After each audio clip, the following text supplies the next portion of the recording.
Well, I would like to welcome you all here to this third International Earthquake Early Warning Conference. My name is Richard Allen. I'm the director of the UC Berkeley Seismological Laboratory, and it's a real pleasure to see so many colleagues and friends from around the world here to participate in this meeting. Over the last decade, we've been meeting as an international group working towards better earthquake early warning methodologies and implementation around the world. The first meeting was in Caltech. The second meeting was at the University of Kyoto in Japan. And the third meeting here in Berkeley, we are focusing specifically on implementing earthquake early warning, and it turns out, obviously, to be a very timely focus for this meeting. Today, our focus is a policy forum. We're going to be talking about the public policy aspect of getting earthquake early warning implemented. Tomorrow, we're going to focus on the science and engineering. And then on Friday, we'll be focusing on users and talking about best practice for implementing earthquake early warning. Now, I want to move into today's program very rapidly, of course. But before I do, I just want to acknowledge the other members of the organizing committee. Tom Heaton from Caltech. John Vidali from the University of Washington, Doug Given from the US Geologic Survey, Jenny Biggs from the Gordon and Betty Moore Foundation, and Jen Strauss from UC Berkeley. Jen is also the one doing all the legwork, so a particular note of thanks to Jen. Now, just over a week ago, at 3:20 in the morning, the magnitude 6.0 Napa earthquake struck. There were close to 200 injuries requiring medical attention. Fortunately, nobody died. But the total cost of that earthquake is estimated to be about $1 billion. At the same time, an alert was issued across the San Francisco Bay Area. Here at UC Berkeley, we had a 5-second warning. In San Francisco, there was an 8-second warning. The BART train system here in the Bay Area received the alert, and they activated their automated train stopping procedure. There were no trains running at the time, but had there been trains running, trains would have been brought to a stop. The alert sounded in the UC Police Department, it sounded in San Francisco's 911 center, and in other response and operations centers across the state. However, the public did not get a warning. The cost of building and operating a public earthquake early warning system for the west coast of the United States, California, Oregon, and Washington, is estimated to be about $120 million to build it and operate it for 5 years. It's $80 million for the California piece. This investment is needed to make the system even faster, to make it more robust, and to provide the public education campaign that is also key. Now, the alert last week was not fast enough to provide an alert in Napa. However, with the investment that we're asking for, with the improvement of the infrastructure that this funding would pay for, the system would have been faster, and Napa could have received a warning. This investment is clearly critical. Mexico City has a warning system built after 10,000 people were killed in 1985. Japan has a warning system built after 6,000 people died in 1995. The question is therefore, what will it take to build a public earthquake early warning system in the US? Do we need more earthquakes? Do we need action from policymakers? Do we need a groundswell from the public? This is the question that we are going to tackle head-on this afternoon. As you can see, we have a very distinguished group here to speak to you on this topic. We're going to open with comments from Senator Alex Padilla, then Senator Jerry Hill, our Lieutenant Governor, Gavin Newsom, the San Francisco Mayor, Ed Lee, Mark Ghilarducci, the Director of Cal OES, and hopefully also Suzette Kimball, the Acting Director of the US Geologic Survey. Her flight was delayed due to weather, but she's battling the hail and the storms. She's now on her way, and hopefully she will be here by the time we get to her. Okay, so first of all, I would like to introduce State Senator, the Honorable Alex Padilla, who represents the San Fernando Valley. He has been a tireless champion of this issue, and he authored Senate Bill 135, which was signed by Governor Brown last year, mandating that California builds an earthquake early warning system by January 2016. Senator Padilla. Thank you.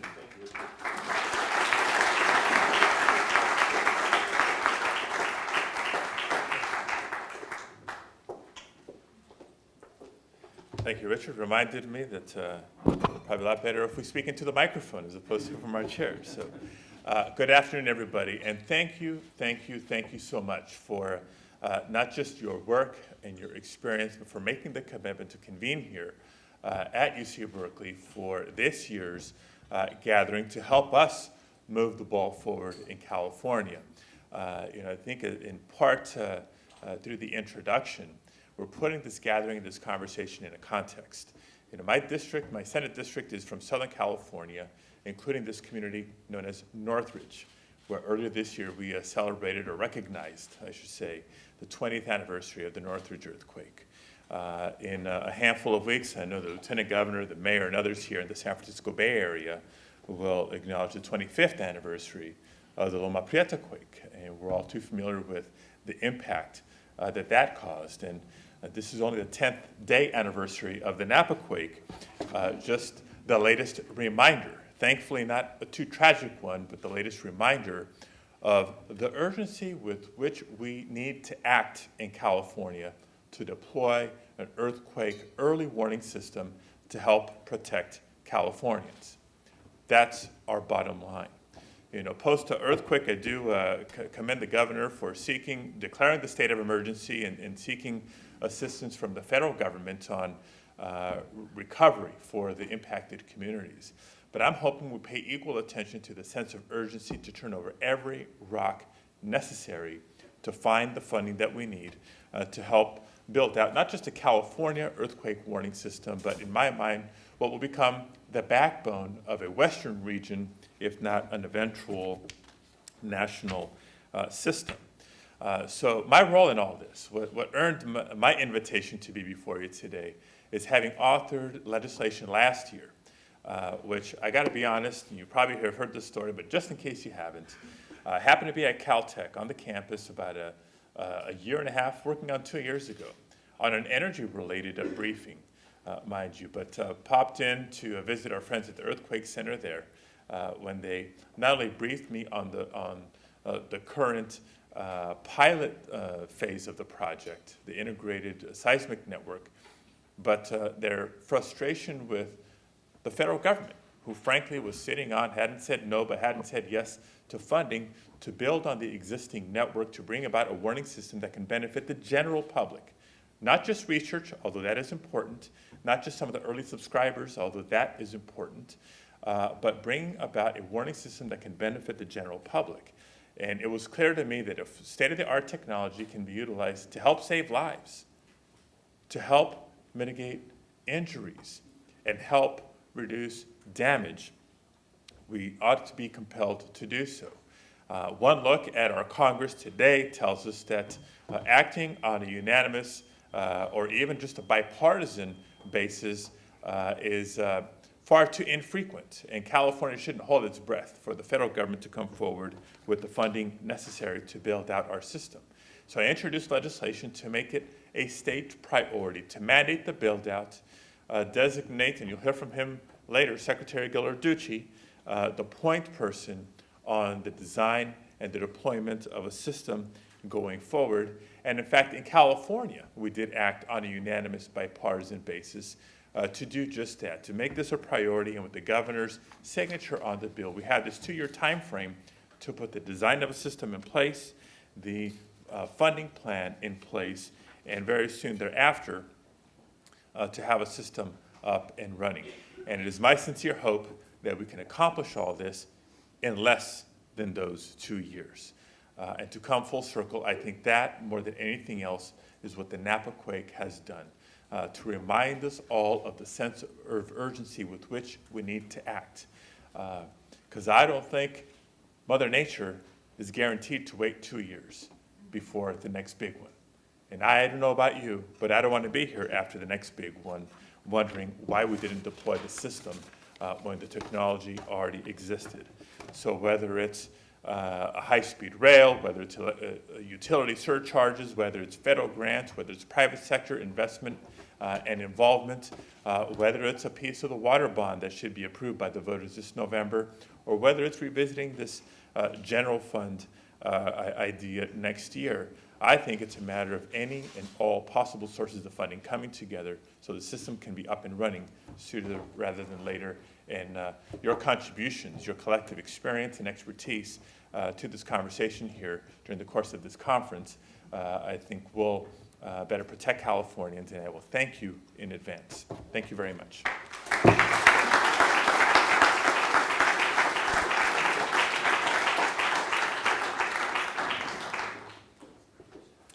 Okay, next I would like to introduce our State Senator, the Honorable Jerry Hill, who represents the South Bay region. Senator Hill chairs the Environmental Quality Committee, and we're also very thrilled that he has also taken on, or has agreed to now champion this issue to move earthquake early warning forward in the state of California. So, Senator Hill. Richard, thank you very much. Thank you. It's wonderful to be here and be part of this great conversation that we're having. And it's an honor to follow Senator Padilla, because if it weren't for his leadership over the last couple of years, if it weren't for his wisdom and his engineering background that I think really kind of fostered his goal and the direction that he has taken the issue of early warning, we wouldn't be here today. We wouldn't be in the position, and it certainly inspired me, and that's one of the reasons why I wanted to get involved, to make sure that we could find that funding in the future. And thank you to Richard for the invitation and for allowing me to participate. And it's great to see our Lieutenant Governor, because when you look at the power up here, when you look at the ability to get something done and to create this system and to find the funding, to create the network and the relationships, it's right here. Because this is the way it's going to happen, and I can see it. With Mr. Secretary Ghilarducci, his background is supreme in finding solutions to these challenges. So we will see it. Supreme. And we will see it. And the mayor of San Francisco, I mean, I was born on April... I was born on April 18th, and many people look at me and think it was probably 1906, but it wasn't. But that kind of gave me always the significance of that day through my growth and my development and being born and raised in San Francisco. And then being there in 1957 during the Daly City earthquake that kind of toppled some of the elementary school I went to, and I still have a piece of that building that fell off of that school when I was 10 years old. And then certainly be it with Loma Prieta, I was watching a swimming pool, and that water danced 20 feet outside of that pool, going back and forth. Incredible power, incredible strength, incredible damage that can come from that type of movement, as you all know. And so to me, I wanted to get involved because this is one of those issues that you look at and you think, that you talk to the public, to the common person on the street who's sitting there looking at government, looking at business, looking at relationships, and you mention this to them, what's the first thing that comes to their mind? It's going to be, and we're not doing that today? Why? Why are we not? What's standing in the way? They expect us to find solutions, and they expect us to find the funding. And that's what the goal is, and that's certainly going to be my job. I know with Senator Padilla, we'll be moving on to state government, state level, and we're pleased with that. And but I think we need to keep the fight going, and I've made it my commitment to work hard in the legislature and work with the Secretary, with Ghilarducci, to find out a way to get the resources, whether it's the partnerships that we know are necessary with public-private, whether it's working with some type of fee schedule that may be appointed. So we'll create the opportunity. His working group is looking for that solution today, and I'll be there to work with him to make sure that we can implement it and make it a success as it plays out. Because the two issues that we're looking for, one is the funding. We need to find those, whether it's $80 million or whatever it is over the next 5 years. And then we need to communicate. We need to be able to get the word, and that can begin today, and it's my commitment to work with the business community. I represent a large portion of Silicon Valley. There's an area that I think has a vested interest in what we do and what you do in the next few days here. You should be very concerned about this, and the resources are available, and I will be working with those industries, those businesses closely, to try and get them engaged in a solution that will work for all of us so that we can, when the public does come to us at the end of the day and they say, why haven't you done something? We can say, we have, we've done it, and it's in place today. So that's my goal, and that's what I'll be working for and working with you to implement it to make sure that we have the success that's necessary. Thank you for the invitation. Looking forward to the rest of the day.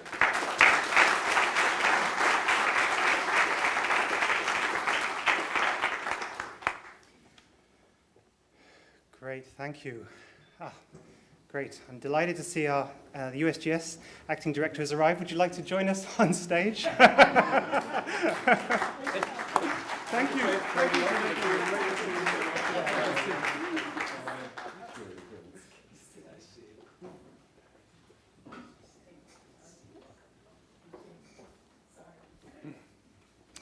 Great. So now it's my pleasure to introduce California's Lieutenant Governor, Gavin Newsom. He's publicly proclaimed the importance of disaster preparedness and risk reduction, and so it's a delight to have him here today to speak to this issue as well. Thanks, Richard. Thank you. Well, first, let me extend, as Jerry did, my appreciation to Alex Padilla and his leadership, his stewardship, and his faith, his constancy, and a devotion to this cause. I recall it wasn't but a few hours after the earthquake, a week and a half or so ago, the first calls I got from Sacramento was Alex Padilla saying we need to fund the early warning system. And here we are fortuitously here today. And so that praise and extending that appreciation cannot be overdone. I also want to express my appreciation to all of you, the leaders in this field, the experts, the ones that are on the ground, the ones responsible for the implementation and the application of this ideal. It is remarkable to me that this technology is as old as it is. It's rather breathtaking. I was just talking a moment ago and was reminded by one of the godfathers of this effort that in the 1960s in Japan, their high-speed rail system had a variant of the technology that we are proclaiming important here today in the 1960s. Of course, in the last 7 or so years, Japan has successfully implemented or at least applied the principles of this technology, but so has China, so has Mexico, but so has Mongolia, and so has Romania, so has so many countries around the world that we here in California, I think, would be inspired by. It's long overdue. It's past time. No more conversation. It's a question now of political will. Money is always the excuse. Political will is what's lacking.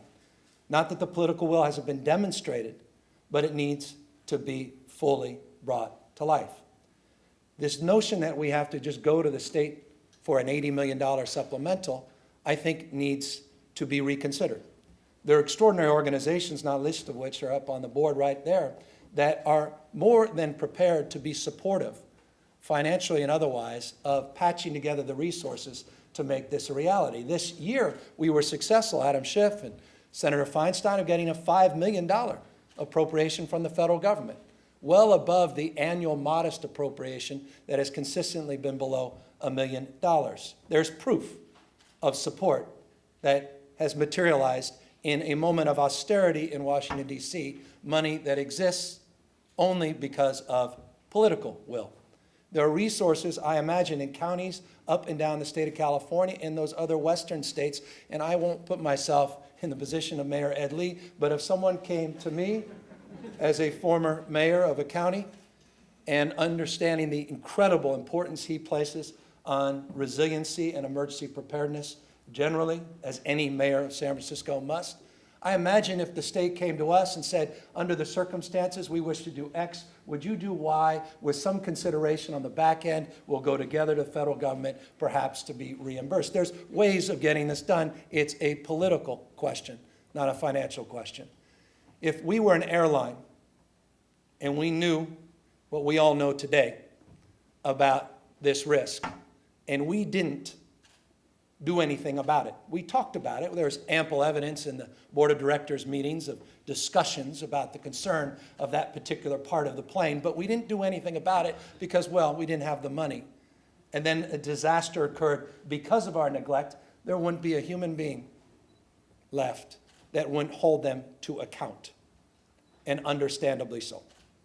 That's who we are today in the state of California and across this country. We have a moral and ethical and an economic obligation. The return on this investment is incalculable. And so I am very eager to see this processed. I don't believe that it's going to be as difficult as some do. I think the evidence now is overwhelming. The public appetite for doing something self-evidently exists now quite acutely.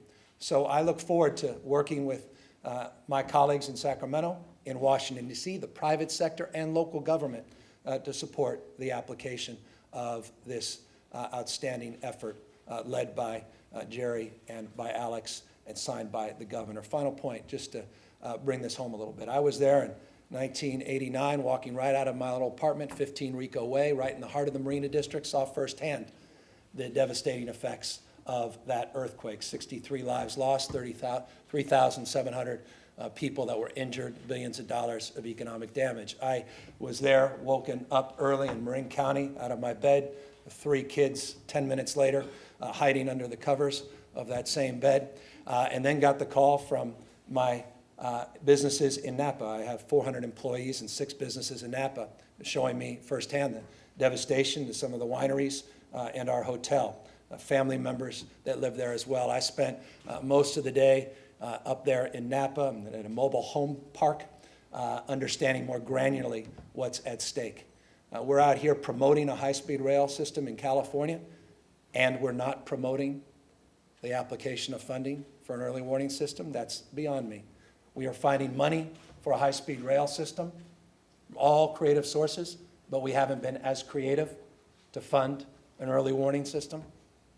It's political will at the end of the day. This is about real people, human beings, real lives. This is a fundamental responsibility of government, is to protect people, and technology exists that can do just that. So I want to again thank all of you for your outstanding example and your leadership, and I look forward to being with you when we announce that we have begun substantively to initiate the application of this program. Thank you.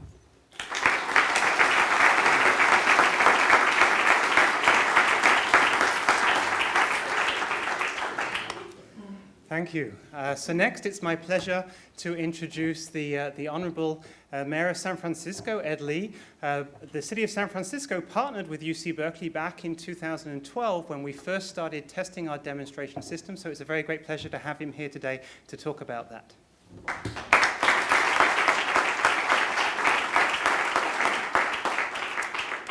Well, thank you, Professor Allen. And again, my thanks to Lieutenant Governor, as well as our senators for being here today.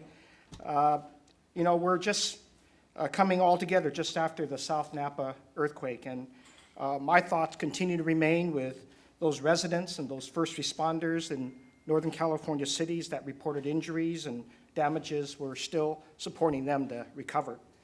But I'm here today to do what I think Lieutenant Governor's already suggested that we do, is move ahead on something as important as this. And many of you know that just a week and a half ago, or just last week, I joined the mayor of Napa to tour the damage of historic downtown in Napa. And we're proud of them. We're proud of the city and county of Napa for coming together, uniting to ensure that there's speedy recovery. You know, this early warning system for us is not just the panacea of everything.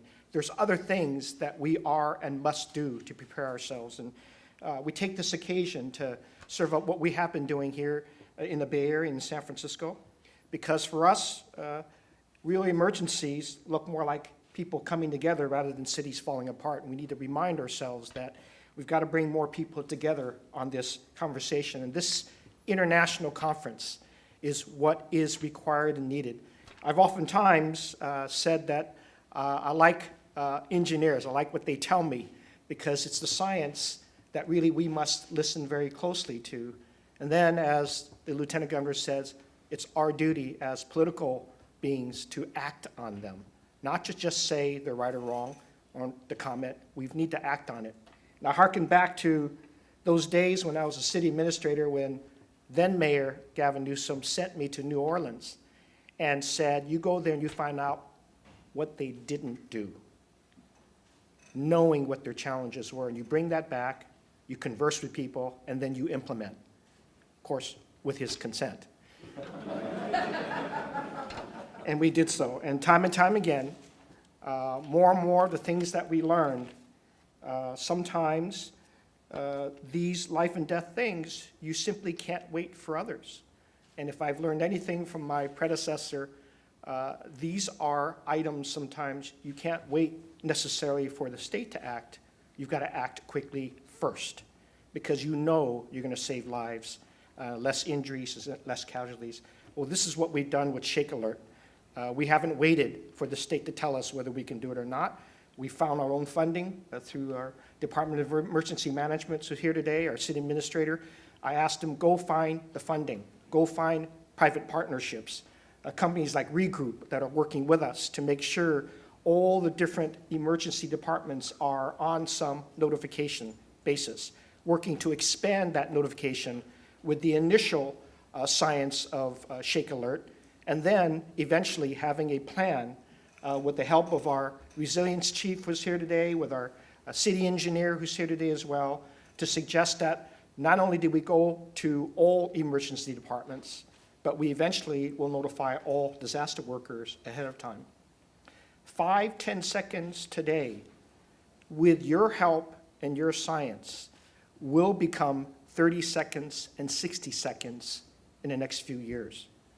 Can you imagine what that does to a fire station to immediately open up their doors so that those doors are open in response? Can you imagine a doctor or doctors with scalpels in their hands, ready to operate and getting early warning notice to delay that action because the ground is moving his or her patient? Can you imagine a room full of students? And by the way, a third of all of our students in San Francisco are in private schools who are just learning of their responsibilities to examine and evaluate the vulnerability of their school sites. And they're just beginning to understand that legal obligation now that our Chief Resiliency Officer and I have initiated with the entire school district already, and now with our private school systems. Can you imagine building operators having automated systems to react to Shake Alert so that elevators perhaps can automatically stop at the floor rather than get stuck between floors and having occupants completely surprised and therefore trapped for hours before someone will be there? These are just a few real life examples of what an early earthquake warning system can do. And as the science evolves, we will get better times and we will save more lives, we will reduce casualties, and for a mayor to be able to say that and give these live examples of things that have happened in the past, we are very lucky to not have to wait as perhaps Mexico or China or Japan or Turkey, where I've sent teams of people just like I was sent to New Orleans, study what they did, learn what they didn't do, bring back, evaluate, and implement. The most important thing is don't wait and implement. Because those countries, as you have studied, tens of thousands of lives lost first before they understood their obligation to have an early warning system. We are lucky to not have to wait for thousands of lives in the state of California. And that's why there is an urgency. And there is examples of why not to wait. And it is a decision that people can make today and should be making today. So even though we've got soft story buildings covered, we've got our unreinforced masonry buildings covered, and we're seismically developing new buildings in safer ways. We've got our public school systems all in place, and we have more to do.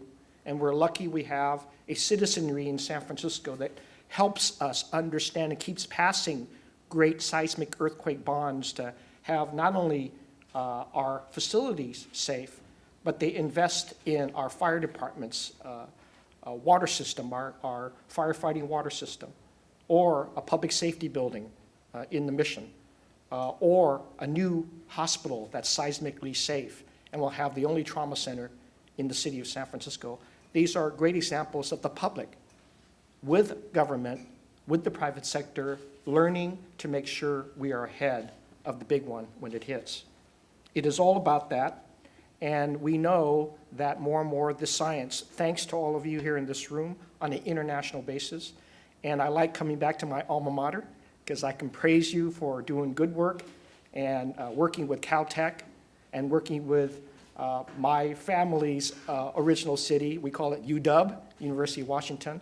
All three with the private sector, as I stated earlier, working together to help cities like San Francisco, but so many other cities. And I know Silicon Valley, I know we're going to be a great asset. If a big one hits, the economy is dependent upon us and how fast we recover. And we don't want to lose any of our talent as we are trying to recover and prevent the damage and the lives that could be lost. So I say that I'm going to join all these distinguished leaders in the state of California with all of you in not only learning the science, we've got to talk it up, we've got to push hard, we've got to make sure this is not left to somebody else. We are responsible in doing so. And the suggestion that I also used the mayor's pulpit in San Francisco to speak with the national audience, I will do so. I will even make this a topic at the U.S. Conference of Mayors next June when all the other mayors from across the country come, and they want to learn how disaster is managed so that we are never about fear of the event. We are attempting to manage that event on behalf of our residents. Thank you for your science. Thank you for your engineering.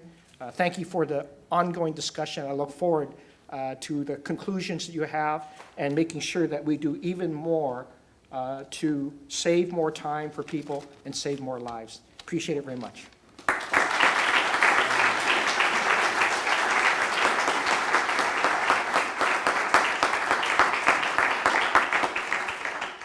Great, thank you.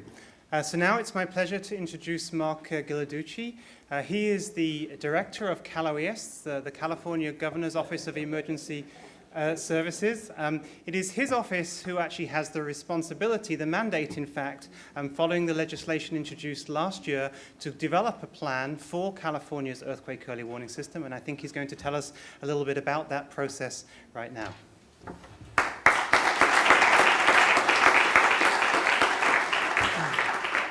Thanks, Richard, and great to be with you all today. Yeah, you know, I feel like a thorn amongst roses here. I think that the thing, though, we need to not lose sight of in California is that we are doing something about earthquake early warning. We are implementing a program. Senator Padilla's legislation, the work of these leaders that are up on the stage, and all of your work, based on all of your work, we are formulating a capability to be able to deliver earthquake alerts to the public at large, to businesses of California that does so much to not just save lives, but also to ensure that we've got resiliency built into our communities. It's in essence one of the most tremendous hazard mitigation programs that we could implement. Because getting that warning, businesses and individuals can do so much to protect their interest, their financial interest, as well as protecting their lives. And if you can protect both of those before the earthquake hits, it allows you to navigate the earthquake while it's happening and then rebound and get back up on your feet and move forward after the earthquake in the recovery phase. Very critical. So, first of all of your work over the last 20 plus years, where this has been talked about a lot, we are now bringing that together in what I call sort of the final mile or the last mile of being able to get it implemented. And as you can imagine, there's a lot of moving parts to doing this. Many of the ones you've heard the various speakers here today talk about. This is not, from a funding perspective, really going to be that hard. I don't believe it is. But the way we're approaching it now is really sort of an alternative to what I would call tried and true government responsibility, government funded, just go to the government. We've seen and I've looked at this in detail, over the last several years, particularly here in California, but when you look across the country, and economic shifts and the budget to support these programs, not just at the state level, but at the federal level, not being consistent. That's a challenge when you have to build a reliable, 100% reliable system like earthquake early warning, that people can get that alert and know that it means something and be able to act on it in an appropriate way, particularly our business community, who may have automatic shutoffs of their gas and power and other kinds of facilities.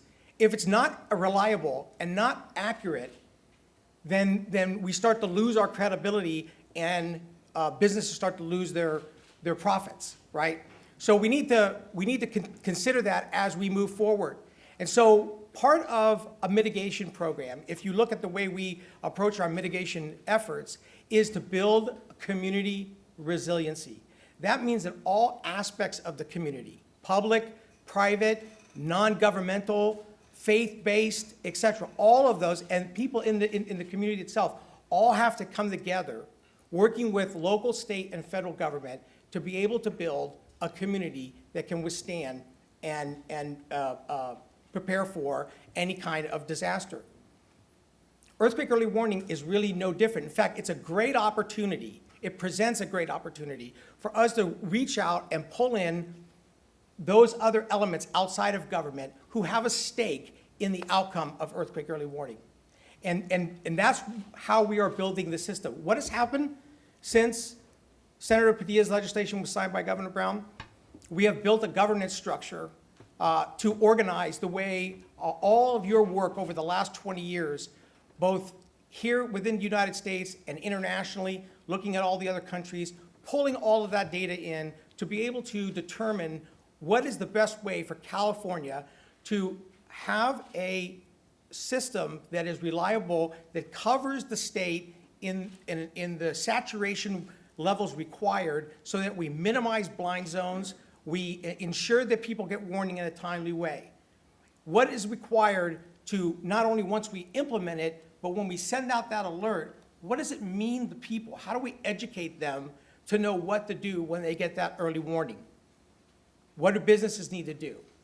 So there are a series of working groups and initiatives under this governance structure that has been put in place to look at everything from public education to a model of how the system will be designed to actually rolling it out, implementing, and then work with the private sector to be able to engage them not only in the conversation, but in the actual development of the model, the actual development of the rollout. You can imagine you should be able to get earthquake alerts on your smartphones wherever you're traveling in California. You should be able to hear it on the radio, be able to use the technology that's created as we evolve our technology to be able to automatically do certain things either in your home or your business. Okay, this takes a lot of coordination, and what comes with that is our funding level. I have had no shortage of interest from the private sector, from the utilities, from the transportation sector, wanting to fund earthquake early warning, wanting to be a partner with us to be able to accomplish this. It will happen, and it is happening as we work on this today. And many of you who are in the audience, I'm a little bit preaching to the choir, but many of you in the audience have been working closely with us on this project to build a system in California that is the system that can be the basis and the model for the rest of the country. I know that there's a lot of initiatives talking about building it into Oregon and Washington and Nevada and Arizona, which absolutely has to happen. But from a California perspective, if you build it here, if we can address all of the challenges that we have to roll it out, it will roll out of the rest of the country much easier. And so I'm very supportive of funding. We do have a baseline funding at the government level for our California Integrated Seismic Network. We have put in for additional funds to enhance that network for government funding, but quite frankly, within this next few months, the way the private sector has come around this topic, we were going to have plenty of money to be able to roll this system out. So I encourage you that to all continue to work diligently on this and providing us your ideas and your input and participating with us on our working groups in this public-private initiative that will not only build this capacity, but will build a resiliency for California that we really, really need as we move forward and we're impacted by earthquakes into the future. Thank you.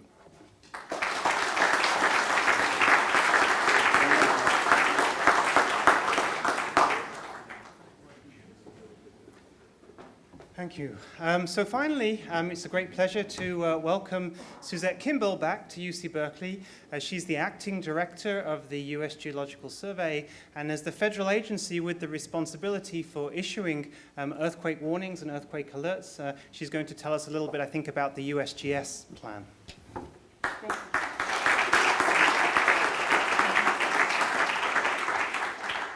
Well, thank you all very much, and my apologies for tripping in here late. When my first flight yesterday was delayed by nearly 4 hours, I began to think, is this really worth traveling 3,000 miles for 10 minutes or so on the podium? And the bottom line is absolutely. It's worth absolutely every minute and every bit of time on those delayed flights.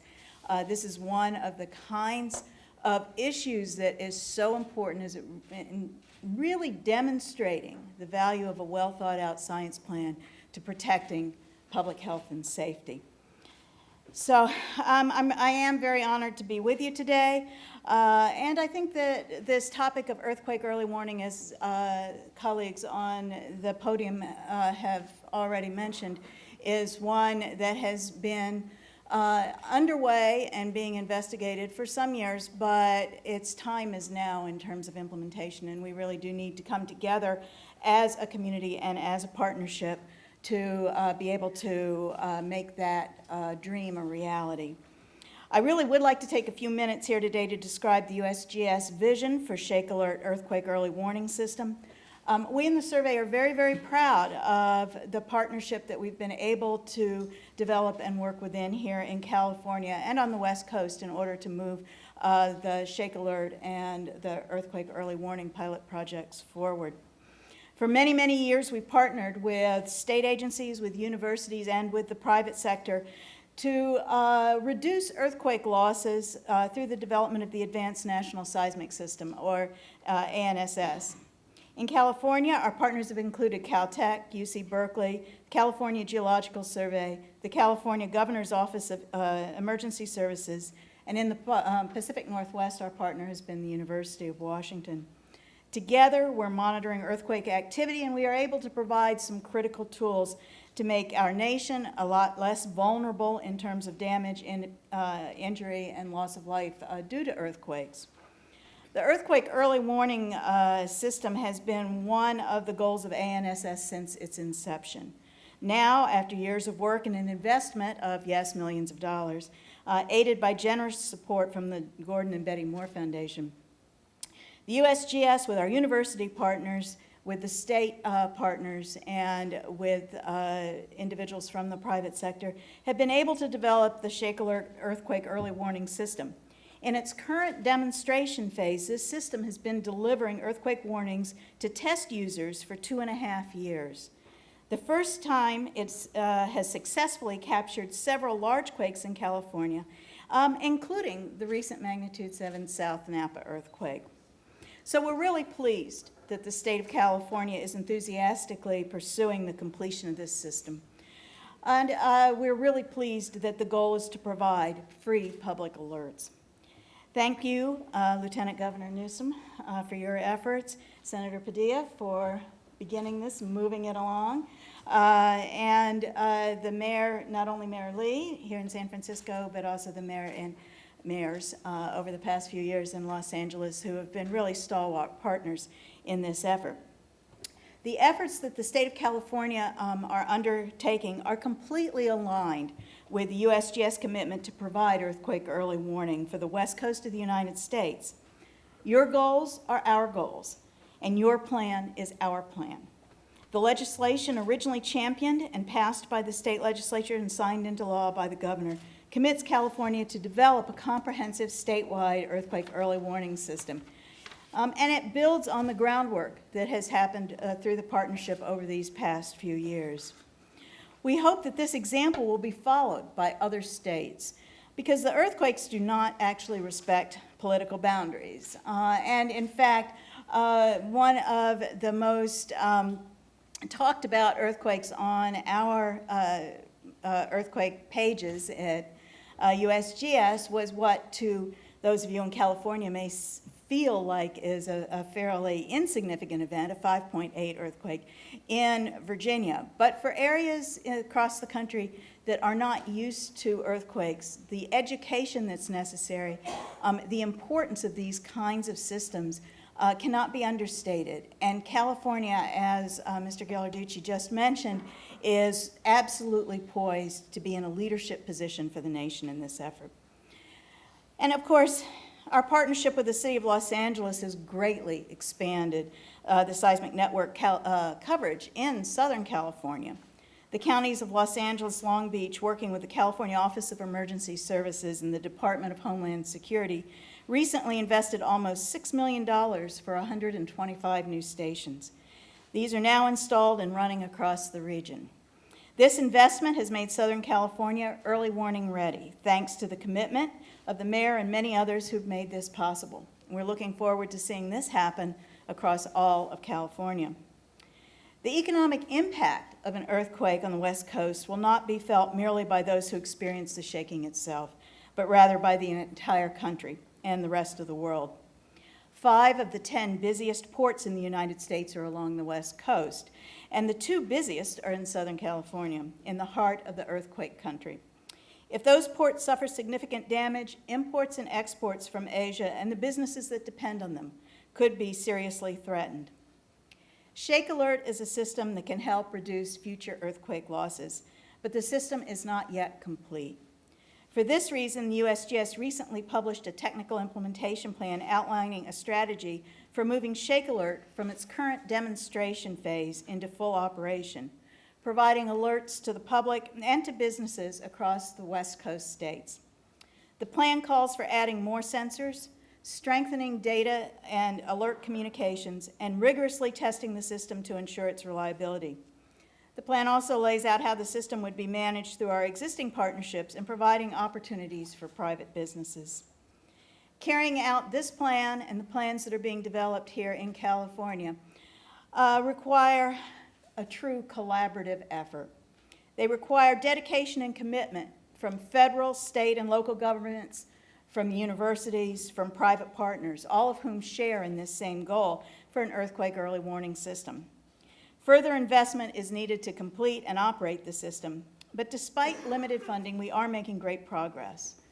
And I have to say that I can stand here today and commit on the part of the USGS that we have identified earthquake early warning and earthquake science as a high priority within the USGS, and we are making some significant progress in being able to describe and promote that priority within the Department of the Interior, the Office of Management and Budget, and within our oversight and appropriations committees on the Hill. Again, this is not done singly. That it is very much a coming together of the collective voices of all of those who are interested and both the benefactors and the deliverers of these kinds of systems. We believe that the public-private partnership element is going to be critical to success. For example, consultants may advise users how to use alerts to take protective actions. Cellular service providers and mass notification companies may customize alerts for their clients. Companies may make and install automated control equipment to take actions and sound alarms in their user facilities. and entrepreneurs may develop creative new applications specific to various industry sectors. These are just a few ideas that have been floated through various meetings here on the West Coast, and we think that once this system becomes a reality, who knows what new innovative ideas will emerge at that point. So as has been mentioned several times, a few tens of seconds may not seem like much, but it's very, very important, and it is an absolute essential component to saving lives and property, not only here, but across the nation. This is not a pie-in-the-sky dream. This is something that we can accomplish. And we have a greater prospect for success than we've ever had in the past. So this system is something that, again, we are absolutely committed to. We want to implement Shake Alert, and it's our hope that in the United States that we will be able to build these systems before and not after the next major earthquake. I want to thank everyone who has been a strong partner, supporter, and collaborator throughout the state and the West Coast with the USGS. Our scientists are absolutely committed to this effort and look forward to being able to share ideas over the next couple of days and to take the next steps forward to truly implement this system. Thank you again for your support for the survey, and we will do what we can to provide the support needed to make this earthquake early warning system a reality for the state of California. Thank you.